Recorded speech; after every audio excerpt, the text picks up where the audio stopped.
لیکن ابو بکر و عمر کے کیا کہنے، خود سیدنا علی رضی اللہ تعالیٰ عنہ بیان کرتے کہ میں نے ایک مرتبہ نہیں کئی مرتبہ سنا اللہ کے پیارے نبی صلی اللہ علیہ وسلم فرمایا کرتے تھے دخلت انا و ابو بکر و عمر خرجت انا و ابو بکر و عمر، میں داخل ہوا اور میرے ساتھ ابو بکر و عمر داخل ہوئے، میں نکلا میرے ساتھ ابو بکر و عمر نکلے، یوں اللہ کے نبی کے ہمیشہ ساتھ ساتھ رہے۔ اور جب کبھی کوئی موقع آ جاتا تو اپنی جرأت اور بہادری کے جوہر دکھاتے۔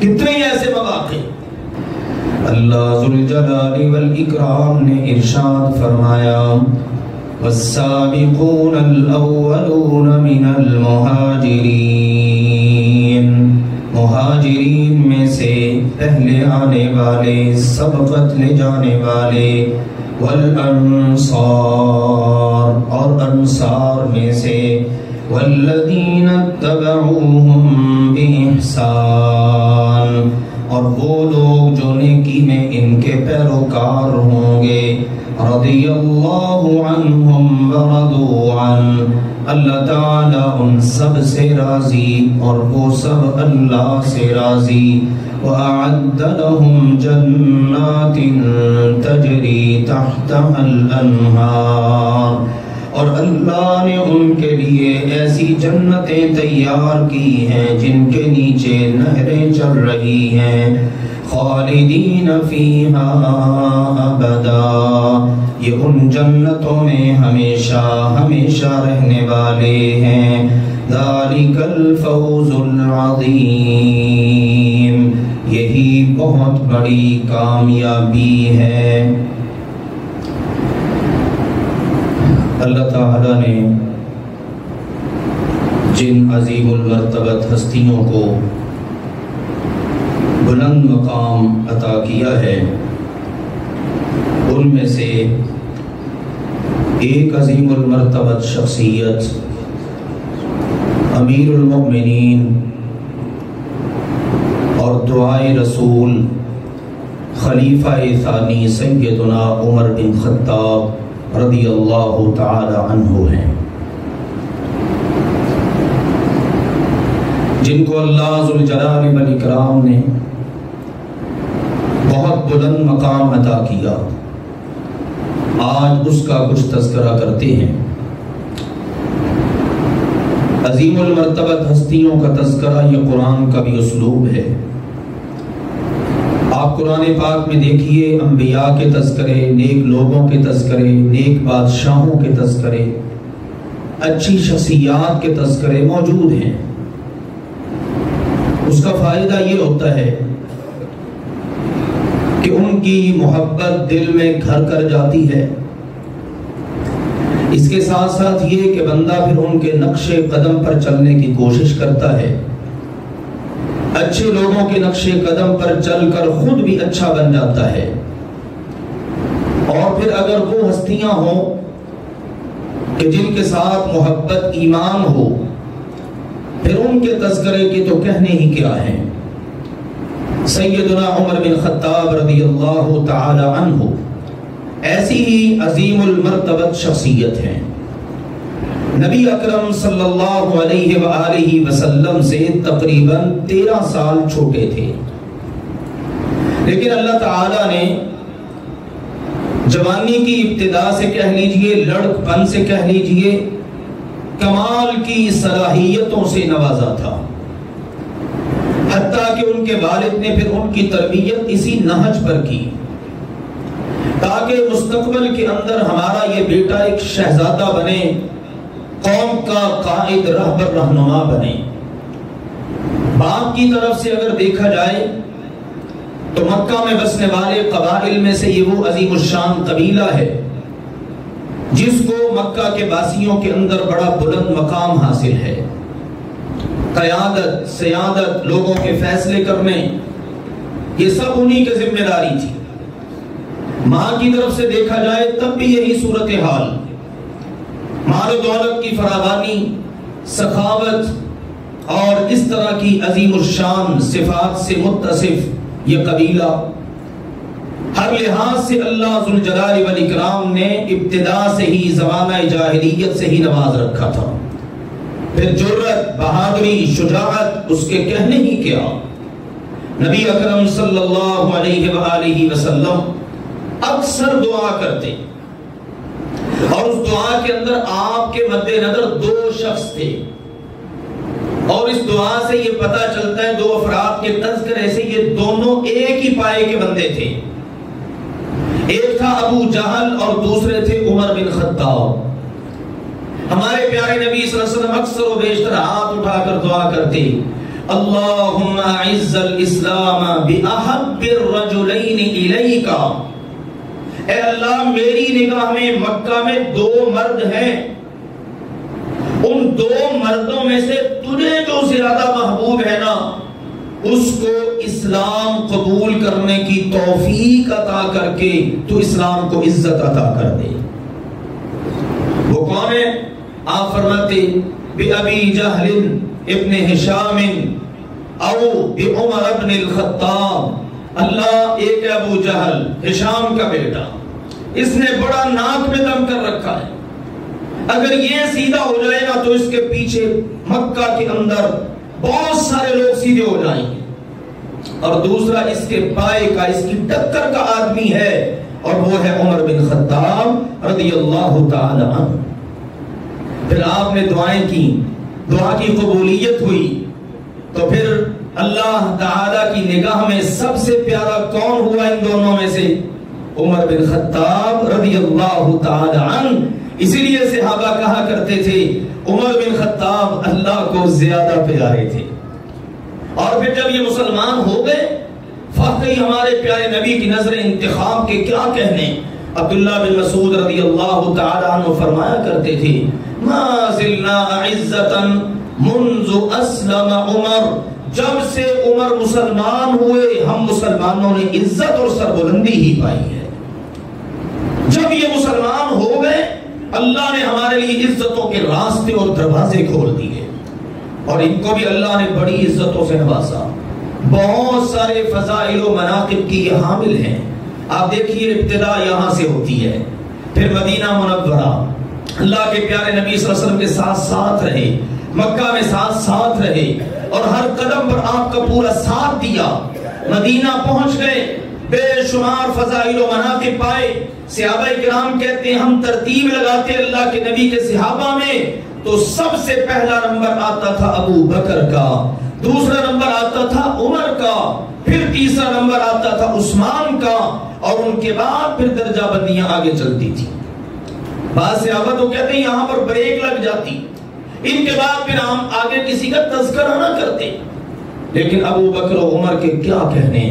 خود سیدنا علی رضی اللہ تعالیٰ عنہ بیان کرتے کہ میں نے ایک مرتبہ نہیں کئی مرتبہ سنا اللہ کے پیارے نبی صلی اللہ علیہ وسلم فرمایا کرتے تھے دخلت انا و ابو بکر و عمر خرجت انا و ابو بکر و عمر. میں داخل ہوا اور میرے ساتھ ابو بکر و عمر داخل ہوئے، میں نکلا میرے ساتھ ابو بکر و عمر نکلے. یوں اللہ کے نبی کے ہمیشہ ساتھ ساتھ رہے اور جب کبھی کوئی موقع آ جاتا تو اپنی جرأت اور بہادری کے جوہر دکھاتے. کتنے ایسے مواقع. غزوہ بدر ہوا، اللہ کے نبی صلی اللہ علیہ وسلم مشورہ کرنے لگے ہاں بھئی ہمارے پاس قیدی ہیں کیا کیا جائے. ابو بکر آپ بتاؤ. ابو بکر رضی اللہ تعالی عنہ نے کہا جی میرا تو مشورہ یہ ہے آپ ان سے فدیہ لے لیں، ہمیں ویسے بھی مال کی ضرورت ہے، حالات ہمارے اتنے اچھے نہیں ہیں معاشی. چلیے عمر آپ بتائیے.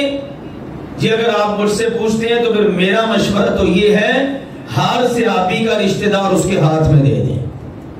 میرا میرے ہاتھ میں، ابو بکر کا ابو بکر کے ہاتھ میں، علی کا علی کے ہاتھ میں، ہر ایک کا رشتہ دار اس کے ہاتھ میں دے دیں اور آرڈر جاری کر دیں سارے کے سارے اپنے ہاتھ سے آپ کے دشمنوں کو، آپ کے گستاخوں کو اپنے ہاتھ سے قتل کر ڈالیں. لیکن اللہ کے نبی صلی اللہ علیہ وسلم نے پھر فیصلہ کر دیا کہ نہیں میرا دل پھر یہی کرتا ہے کہ ان سے ہم فدیہ لے لیں. لیکن دیکھیے زمین پر مدینہ منورہ میں عمر بن خطاب رضی اللہ تعالی عنہ کا مشورہ اس کے بعد ایک وقت ایسا آیا چند دن کے بعد اللہ کے نبی اور ابو بکر رضی اللہ تعالیٰ عنہ بیٹھے زارو قطار ہو رہے ہیں. عمر آ گئے. اللہ کے نبی خیریت ہو؟ آپ کا ہنستا مسکراتا جگمگاتا چہرہ یہ روک دے برداشت نہیں ہوتا آخر رونے کی وجہ. فرمایا عمر جو مشورہ تم نے یہاں دیا تھا اللہ کو عرش بری پر پسند آیا. میں عذاب کو درخت کے قریب دیکھ رہا تھا. اگر عذاب آ جاتا اللہ کا پکڑ آ جاتی تو عمر تیرے سے بھاگ کوئی بھی نہ بچتا. تیری ادائیں اللہ تعالیٰ کو اتنی پسند ہیں. اور متعدد مواقع پر عبداللہ بن ابی فوت ہو گیا. اللہ تعالیٰ نے نا پھر سورہ انفال میں یہ بدر کے جو قیدی تھے ان کے متعلق اور مستقبل میں جتنے قیدی بنے ان کے متعلق بھی کہہ دیا ما كان لنبي ان يكون له اسرى حتى يثخن في الارض تريدون عرض الدنيا واللہ یرید الآخرہ. نبی پاک کو اجازت نہیں ہے کہ وہ اپنے قیدی بناتے پھریں بلکہ یہ حکم ہے کہ وہ ان کا اچھی طرح سے کچومر نکال دیں, ان کی کمر توڑ کے رکھ دیں, قوت ان کی پارا پارا کر دیں. تم دنیا کا سامان چاہتے ہو؟ تریدون عرض الدنیا. سورۃ الانفال کا سیکنڈ لاسٹ رکوع ہے, اس میں یہ قیدیوں کا تذکرہ ہے. اللہ نے کہا میرے نبی اور میرے نبی کے ساتھیوں تم دنیا کا مال چاہتے ہو؟ فدیہ آئے گا, ان کے ورثاء ان کو چھڑائیں گے, مال دیں گے, معیشت مضبوط ہوگی. اللہ یرید الآخرہ, اللہ تو آخرت چاہتا ہے. اور آخرت بنانے کے لیے جو مشورہ عمر کا تھا اللہ کو وہی پسند آیا.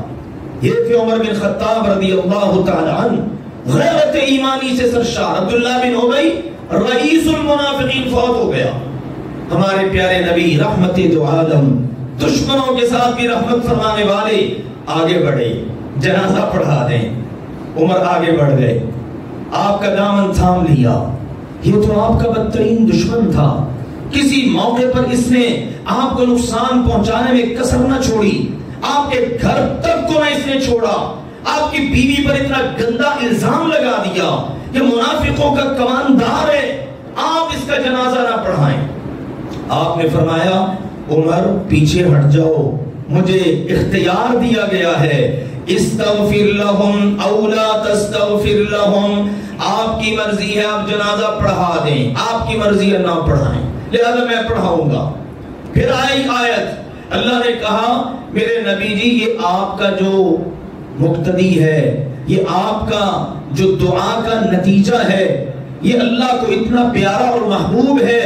آپ نے کہا تھا نا اللہ جو پیارا ان دونوں میں سے وہ مجھے عطا کر دے, اللہ نے عطا کیا تجھے.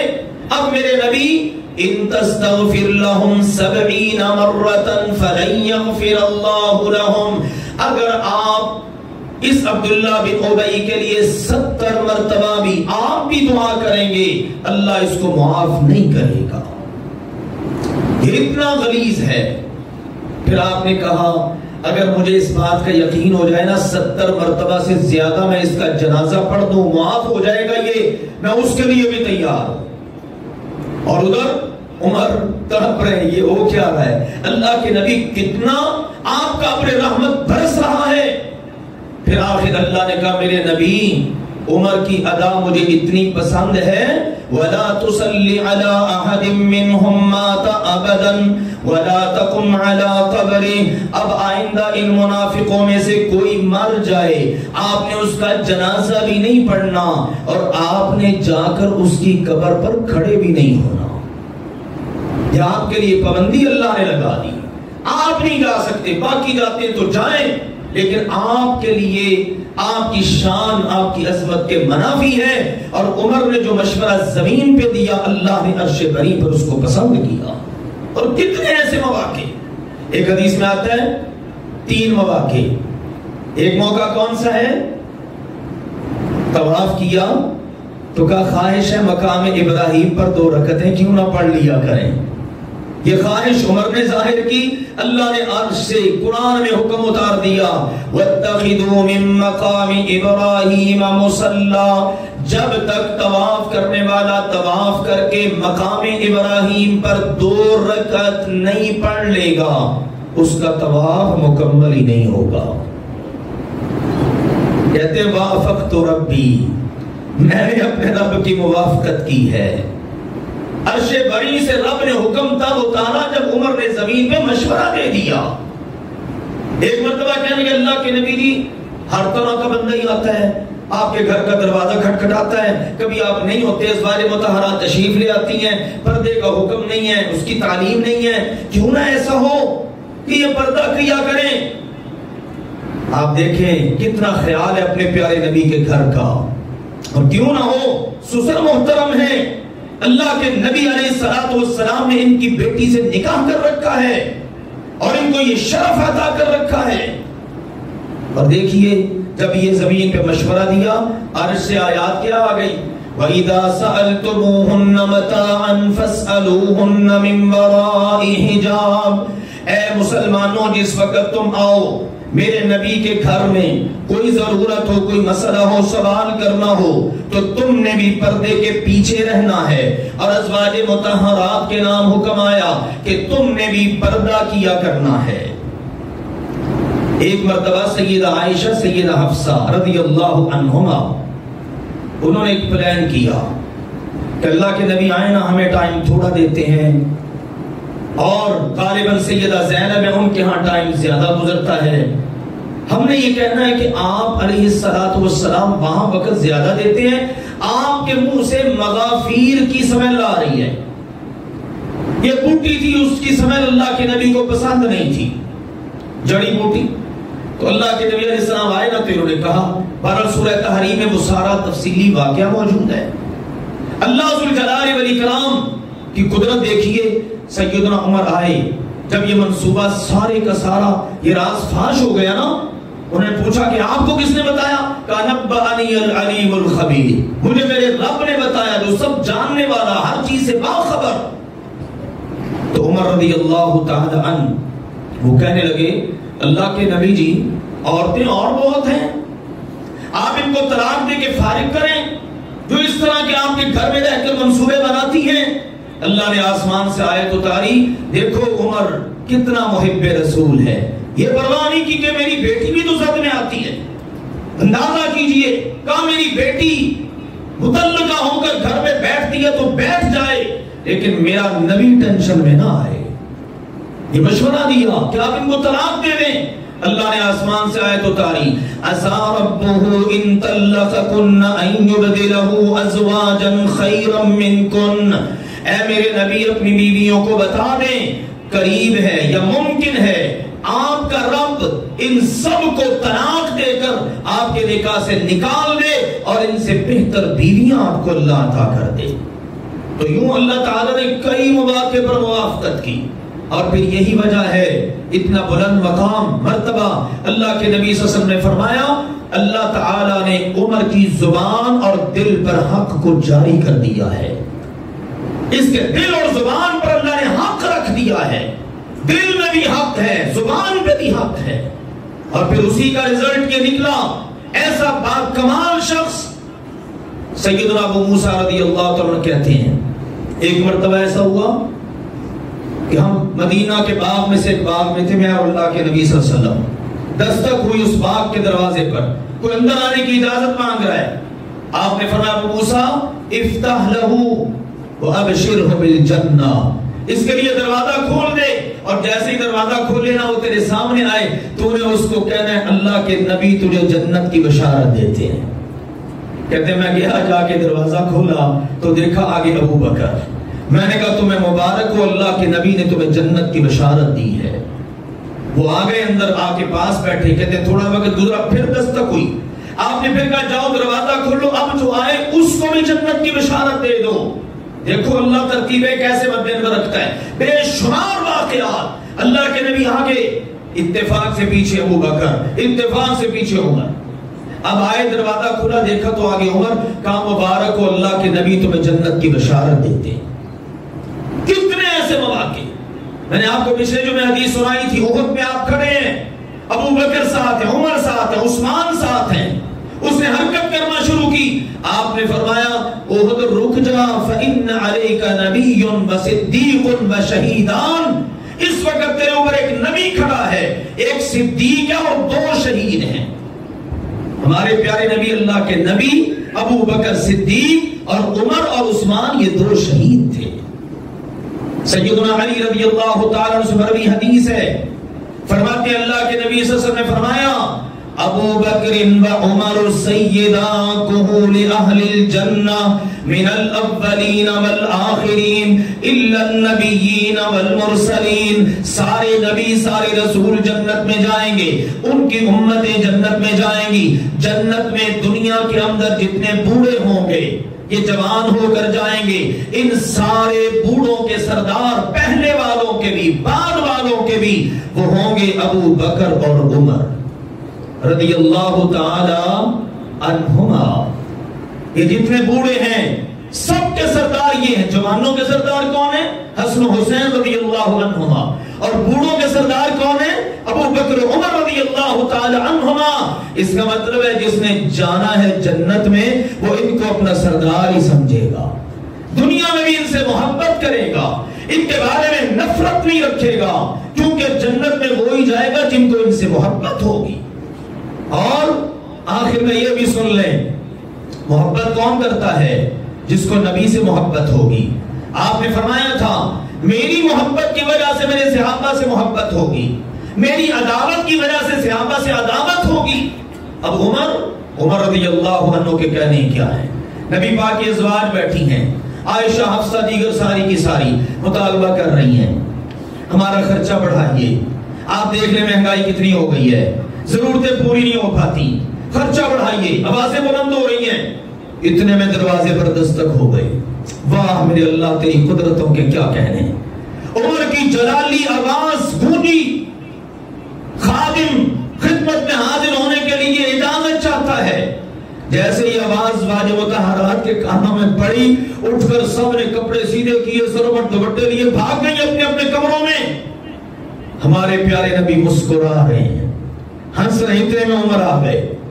آپ کو ہنستا ہوا دیکھ کر کہنے لگے اضحک اللہ سنک یا رسول اللہ، اے اللہ کے رسول آپ ہمیشہ مسکراتے ہی رہے، یہ مسکرانے کی میرے آنے پر وجہ کیا ہے؟ فرمایا مجھے تعجب ہوا عمر کہ جب تو آیا یہ میری بیویاں، یہ قریشی عورتیں مجھ سے تقاضے کر رہی تھیں، جھگڑ رہی تھیں، خرچہ بڑھانے کی ڈیمانڈ کر رہی تھیں، اور جیسے ہی تو آیا تیرا روب، تیرا جلال، تیرا دبدبہ یہ سب اٹھ کر بھاگ گئی۔ کہنے لگے او اپنی جانوں کی دشمنوں ادھر آؤ نہ ذرا، تمہارا حق یہ بنتا ہے کہ تم اللہ کے رسول کا زیادہ خیال کرو، اللہ کے رسول کا ڈر اپنے دلوں میں زیادہ رکھو، یہ کیا حالت ہے؟ انہوں نے کہا بات یہ ہے عمر جی آپ ہیں طبیعت کے بڑے سخت اور اللہ کے نبی ہیں طبیعت کے بڑے نرم۔ اس کا مطلب ہے نرم طبیعت والے کو دبا ہی دیا جاتا ہے اور سخت طبیعت والا غالب آ ہی جاتا ہے۔ آپ بڑی سخت طبیعت والے، آپ کوئی موقع نہیں جانے دیتے، آپ اصول و ضابطوں کے بڑے پابند ہیں۔ ہونا تو یہی چاہیے ہم اللہ کے نبی کا ادب کریں، احترام کریں، لیکن ہمارے شوہر موقع مل جاتا ہے۔ اس وقت اللہ کے نبی صلی اللہ علیہ وسلم نے فرمایا اے عمر جس راستے پر تو چلتا ہے شیطان وہ راستہ ہی چھوڑ دیتا ہے۔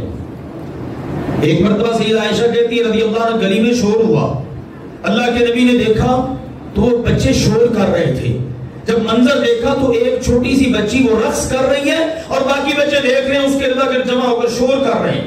آپ نے مجھے بلایا عائشہ ادھر آؤ، میں نے اپنی تھوڑی آپ کے کندھے پر رکھی اور میں نے دیکھنا شروع کر دیا۔ اتنے میں عمر آ گئے، جیسے ہی عمر آئے سارے بچے ہی بھاگ گئے۔ آپ نے فرمایا انی لانظر شیاطین الانس والجن، عائشہ میں دیکھ رہا ہوں جنوں اور انسانوں کے جتنے شیطان ہیں قد فروا من عمر، سارے کے سارے میرے عمر کو دیکھ کر بھاگ کھڑے ہوئے۔ واہ عمر تیری عظمت کے کیا کہنے، تیری شان کے کیا کہنے۔ اللہ نے روم اور ایران جیسی بڑی بڑی طاقتوں قوتوں کو ان کے دور حکومت میں مسلمانوں کے ہاتھوں فتح کیا۔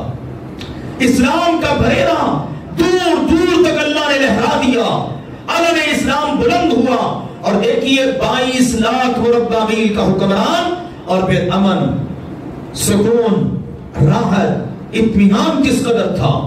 اور پھر کس کس طرح کے علاقے اللہ نے فتح کر دیے. یہ وہ عظیم المرتبت ہستی ہے جن کو امت مسلمہ نے پہلی مرتبہ اسلامی تاریخ میں امیر المومنین کا خطاب دیا.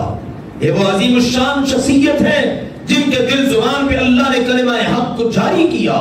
یہ وہ ہیں جو محبوب رسول ہیں اور وہ ہیں جن کو موقع یہ ملا کہ اللہ کے نبی کے سسر بنے اور سیدنا علی کے داماد بنے. رشتہ داریاں تو اتنی خوبصورت اور اتنی گہری. اور جس وقت یہ شہید ہوئے یہی آخری ذی الحج کے دن اور محرم کی ابتدا تھی. زیادہ تر اقوال کے مطابق یکم محرم کو اس دنیا سے رخصت ہوئے. تو اس دنیا سے رخصت ہوئے علی رضی اللہ تعالیٰ عنہ جیسے کہہ رہے تھے عمر بڑی شان و شوکت پا کر گئے ہو اور تم نے اتنی عزت پائی, اتنا بلند مقام پایا. ہم نے کئی مرتبہ زندگی میں دیکھا اللہ کے نبی تمہارا تذکرہ کرتے, ابو بکر و عمر کا تذکرہ کرتے, اپنا ذکر کرتے اور تم دونوں کا تذکرہ کرتے. اور آپ دیکھیے دنیا میں بھی اللہ نے ساتھ رکھا ہے اور قبر میں بھی ساتھ ساتھ ہی ہیں. اور ہمارے پیارے نبی صلی اللہ علیہ وسلم نے فرمایا حوض کوثر پر میں ہوں گا, میرے ایک جانب ابو بکر ہوگا, دوسری جانب عمر ہوگا. کہا عمر میں گیا تھا جنت کے وزٹ پر, میں نے وہاں تیرا محل دیکھا ہے, بڑا عالیشان محل, سونے سے بنا ہوا محل. میں نے پوچھا یہ کس کا ہے؟ کہا جی ایک قریشی نوجوان کا ہے. کہا میں بھی تو قریشی ہوں. نہیں آپ نہیں, آپ کے محل کے تو کہنے کیا ہے, یہ کسی اور کا ہے. بھئی کس کا ہے؟ کہا جناب یہ عمر کا ہے. آپ علیہ السلام فرمایا پھر میں آگے بڑھا, لیکن جب میری نظر پڑی وہاں پر اس کے حوض پر ایک حور وضو کر رہی تھی. عمر مجھے تیری غیرت یاد آ گئی. عمر تڑپ اٹھے, رو پڑے. اللہ کے نبی آغار علیک, آپ آئیں ہمارے گھر, سو بسم اللہ, جی آیا نو, ویلکم. آپ میرے محل میں تشریف لے جاتے, لیکن آپ کہتے میں نے تیری غیرت کا خیال کیا, میں آپ پر غیرت کیسے کھا سکتا ہوں. یہ عظیم المرتبت ہستی. آؤ میرے عزیزو, صحابہ کرام میں سے بھی بعض صحابہ اور بعض سلف صالحین کہا کرتے, ہم بھی کہتے ہیں یا اللہ احب الصالحین, ہم ان عظیم المرتبت ہستیوں سے بہت محبت کرتے ہیں. ہم ان جیسے نہیں ہیں, ہم محبت اس لیے کرتے ہیں کہ تیرے نبی نے کہا ان سے محبت کرو, اور یہ نبی پاک سے محبت کی علامت ہے. اور اللہ کے نبی نے فرمایا تھا دنیا میں جو جس سے محبت کرے گا قیامت کے دن ان کے ساتھ ہوگا. اللہ تعالی ہمیں دنیا میں صحابہ کرام کے ساتھ سچی خالص اور سچی کڑی محبت نصیب فرمائے, ان کے نقش قدم پر چلنے کی توفیق عطا فرمائے, تاکہ قیامت کے دن اللہ ہمیں انہی کا ساتھ نصیب فرما دے. وآخر دعوانا ان الحمدللہ رب العالمین. الحمدللہ نحمده ونستعینه ونستغفره ونعوذ باللہ من شرور انفسنا ومن سیئات اعمالنا, من يهده الله فلا مضل له ومن يضلل فلا هادي له, واشهد ان لا اله الا الله وحده لا شريك له, واشهد ان محمدا عبده ورسوله. اما بعد فان خير الحديث كتاب الله, وخير الهدي هدي محمد صلى الله عليه وسلم, وشر الامور محدثاتها, وكل محدثة بدعة, وكل بدعة ضلالة, وكل ضلالة في النار. اما بعد. پیارے بھائیوں اور محترم بزرگوں, جیسا کہ آپ سب کے علم میں ہی ہے, یہ گرمی کی شدت, یہ موسموں کی تبدیلیاں یقیناً اللہ تعالیٰ کی طرف سے ہی ہیں, لیکن اس میں ہم مسلمانوں کے لیے ایک واضح پیغام ہے, اور وہ پیغام یہ ہے کہ ہم اللہ تعالیٰ کی رحمت اور اس کے فضل و خاص کے ساتھ اپنی آخرت کو ہمیشہ مد نظر رکھیں. قبر کی گرمی ملحوظ خاطر رہے, آخرت کی گرمی یاد رہے, تو پھر بندے کے لیے اس گرمی کے موسم میں اپنی قبر اور آخرت کو بنانا آسان ہو جاتا ہے. یہ بہت بڑا اور اہم پیغام ہے. آپ دیکھیے سورج کتنی دور ہے, اور اس وقت گرمی کی شدت یہ بتا رہی ہے سارا کنٹرول اللہ تعالیٰ کے ہاتھ میں ہے. پھر قبر کہ جہاں پر کوئی روشن دان نہیں, کوئی ہوا کے لیے کوئی سوراخ نہیں. پھر میدان محشر کے جب سورج بالکل قریب ہوگا, زمین چٹیل میدان, کوئی سائے کی جگہ نہیں, ایک سایہ ہوگا اور وہ اللہ رب رحمان کی عرش کا سایہ ہوگا.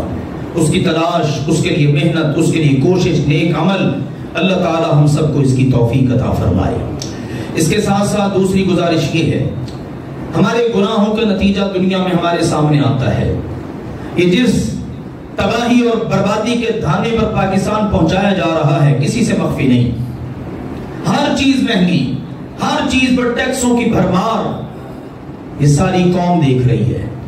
حکمران ان کی عیاشیاں اسی طرح سے جاری ہیں۔ انہوں نے اپنے بجٹ میں اور اپنے جتنے اخراجات ہیں ان میں ذرہ برابر کمی نہیں کی، لیکن آپ دیکھ لیجئے عوام کے اوپر ٹیکسوں کی شکل کے اندر ایک قاتلانہ بجٹ مسلط کر دیا گیا ہے۔ انشاءاللہ تعالی اسی تناظر میں آج شام 5 بجے اکبر چوک میں پاکستان مرکزی مسلم لیگ کی طرف سے ایک احتجاج کا پروگرام بنایا گیا ہے۔ آپ سب احباب کو دعوت ہے، آپ اپنے لیے نکلیے، اپنے حقوق کے لیے نکلیے، تاکہ ہماری آواز بلند ہو۔ یہ جو IMF کے غلام اس ملک پر مسلط ہیں اور اس کی ہر بات مان کر اس پاکستان کے عوام کے اوپر ایسا گندا قسم کا بجٹ مسلط کر رہے ہیں کہ غریب بیچارہ بلک رہا ہے اور اس کی کوئی پرواہ نہیں۔ وہ جو کہہ رہے تھے کہ آپ لوگ جائیں گے اور جا کر بل جمع کروائیں گے تو وہاں پر سٹیپ لگے گی کہ پنجاب حکومت نے آپ کا بل جمع کروا دیا ہے، کہاں ہے وہ وعدے کہاں گئے سارے کے سارے؟ اتنے یونٹ آپ کو فری میں دیں گے، وہ کہاں ہیں؟ آج غریب بیچارہ رو رہا ہے، 20,000 روپیہ بیچارے کو ملتا ہے، 19,000 روپیہ بجلی کا بل آ گیا، کیا کرے گا؟ لوگ بیچارے اس کے ہاتھوں مجبور ہو کر خودکشیاں کر رہے ہیں۔ آئیے اپنے حقوق کے لیے نکلیے انشاءاللہ۔ آج شام 5 بجے اکبر چوک میں سارے احباب حضرات بھی اور اسی طرح سے نوجوان بزرگ سبھی پہنچے۔ اللہ تعالیٰ آپ سب کو برکتیں عطا فرمائے۔ الحمدللہ گزشتہ جو سوموار گزری ہے اس سے ہمارے سکول میں جنت انٹرنیشنل اسلامک سکول جو آئیڈیل پارک 1122 کے دفتر کے سامنے ہے کھوکھر چوک، وہاں پر الحمدللہ کورس شروع ہو چکا ہے۔ بہت سے گھروں کے بچے ماشاءاللہ آ چکے ہیں میری اطلاع کے مطابق، اور وہ بچے ماشاءاللہ مسنون دعائیں یاد کر رہے ہیں، اخلاق و آداب سے متصف ہو رہے ہیں، اسلامی عقیدہ سیکھ رہے ہیں، پیاری صاف ستھری ان کی ذہنوں کی تختیاں ہیں، ان کے اوپر یہ نقش ہو رہا ہے اسلام کا عقیدہ کیا ہے، قرآن ایک مسلمان کا عقیدہ کیا بناتا ہے، حدیث کیا عقیدہ دے رہی ہے۔ یہ بچے وہاں پر یہ سیکھ رہے ہیں۔ انشاءاللہ جب یہ 40 روزہ یہ کورس کر لیں گے تو کم از کم اگر ان کے دل و دماغ پر اسلامی عقیدے کی 10 باتیں بھی نقش کر جائیں میرے عزیزوں، تو انشاءاللہ ایسے بچے مستقبل میں کبھی بھی ڈگمگائیں گے نہیں۔ اسی طرح سے اللہ کی توفیق سے ہم نے خواتین کے لیے کورس یہ آنے والی سوموار سے انشاءاللہ تعالی اللہ کی توفیق سے شروع ہو رہا ہے 8 جولائی سے، جو 16 اگست تک چلے گا۔ کالج میں جانے والی بچیاں بیٹیاں، یونیورسٹی میں جانے والی، اسی طرح خواتین، گھریلو خواتین، وہ سب کی سب اس پروگرام میں شرکت کریں۔ یہ بڑا زبردست پروگرام ہے۔ اس میں خواتین کو انشاءاللہ تعالی قرآن پاک کی اہم ترین صورتیں پڑھائی جائیں گی، جیسے سورۃ النساء ہے، عورتوں کے متعلق حکم احکام، گھر کیسا ہو، شوہر کے حوالے سے ذمہ داریاں کیا ہیں، گھر کے حوالے سے ذمہ داریاں کیا ہیں، ایک مثالی مسلمان گھر کیسا ہونا چاہیے، مثالی مسلمان عورت کیسی ہو، یہ انشاءاللہ 40 دنوں میں سیکھنے کو ملے گا۔ ہفتے میں 4 دن کلاس ہوگی اور اس کا دورانیہ صبح 9 بجے سے 12 بجے تک۔ میری گزارش ہے آپ سب احباب اپنی بیٹیوں کو، اپنی بہنوں کو، اپنے گھر کی خواتین کو اس پروگرام میں ضرور بھیجیں۔ یہ پروگرام ان کا یہیں پر جامعہ میں ہوگا، یعنی مرکز القدس جامعہ فاطمۃ الزہرا میں۔ اللہ ذوالجلال والاکرام ہم سب سے اپنے دین کا کام لے لے۔ رواں ہفتے میرے عزیزوں ہمارے چند ایک بزرگ اللہ تعالیٰ کو پیارے ہو گئے۔ جامعہ سلفیہ کے ایک بہت پیارے شیخ تھے، استاذ تھے، ابو سعد محمد صدیق، وہ بھی وفات پا گئے۔ سبق پڑھا رہے تھے اور سبق پڑھاتے پڑھاتے اس دنیا سے چلے گئے۔ کیا قابل رشک موت ہے ایسے لوگوں کی جو اللہ کا دین پڑھا رہے ہوتے ہیں اور پڑھاتے پڑھاتے ہی دنیا سے چلے جاتے ہیں۔ اسی طرح ہمارے ایک بزرگ تھے بدوکی میں، اقبال صاحب، وہ وفات پا گئے۔ میں اپنی طبیعت خراب تھی میری، ان کے جنازے میں شرکت نہیں کر سکا۔ ابھی انشاءاللہ نماز جمعہ کے بعد غائبانہ نماز جنازہ پڑھائیں گے۔ اور اسی طرح ہمارے بھائی ہیں جوید، ان کے والد صاحب یامین صاحب، وہ وفات پا گئے۔ دیگر فوت شدگان کے لیے انشاءاللہ دعا ہو جائے گی۔ اللہ ذوالجلال والاکرام اپنی رحمت فرمائے۔ وآخر دعوانا ان الحمد للہ رب العالمین۔